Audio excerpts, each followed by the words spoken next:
नमस्कार दोस्तों।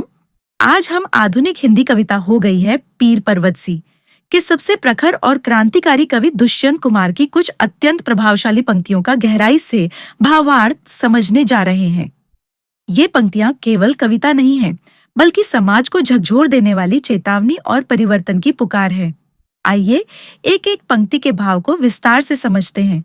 एक, हो गई है पीर पर्वत सी, पिघलनी चाहिए, इस हिमालय से कोई गंगा निकलनी चाहिए।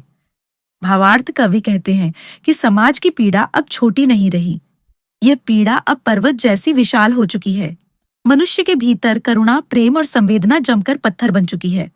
हिमालय यहाँ उस कठोर व्यवस्था का प्रतीक है जो सदियों से अन्याय को ढो रही है। कवि चाहते हैं कि यह हिमालय पिघले ताकि इससे गंगा निकले। गंगा यानी मानवता, सहानुभूति और नया जीवन। जब समाज की जड़ सोच नहीं बदलेगी, तब तक कोई पवित्र धारा नहीं बहेगी। 2, आज यह दीवार पर्दों की तरह हिलने लगी, शर्त लेकिन थी कि यह बुनियाद हिलनी चाहिए।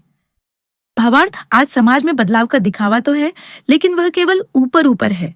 जैसे हवा से पर्दे हिलते हैं, वैसे ही कुछ सुधार दिखते हैं जो स्थायी नहीं होते। कवि चाहते हैं कि दीवार नहीं, बुनियाद हिले, अर्थात व्यवस्था की जड़ें।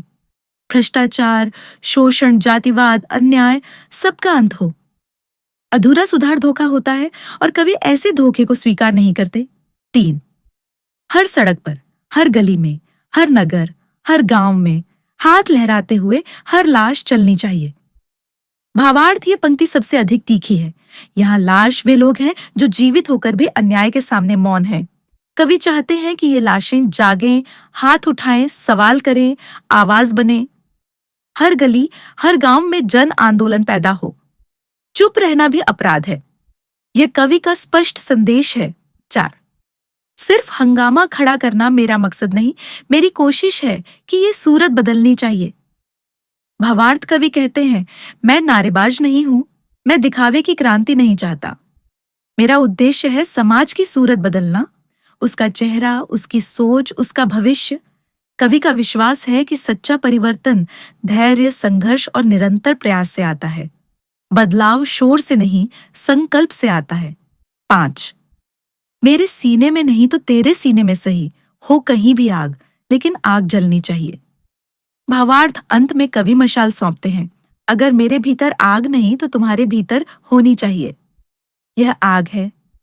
अन्याय के विरुद्ध सत्य के लिए, बेहतर समाज के लिए कवि जानते हैं कि जब तक किसी एक के दिल में भी यह आग जलती रहेगी, तब तक बदलाव को कोई रोक नहीं सकता। ये पंक्ति हर युवा के लिए चुनौती है। दोस्तों, दुष्यंत कुमार की कविता हमें केवल सुनने के लिए नहीं, जागने के लिए लिखी गई है। अगर यह वीडियो आपके भीतर कुछ जगह पाया हो, तो समझिए आग जल चुकी है। वीडियो पसंद आए तो लाइक करें, शेयर करें, सब्सक्राइब करें। मिलते हैं अगली क्रांतिकारी कविता के साथ। धन्यवाद।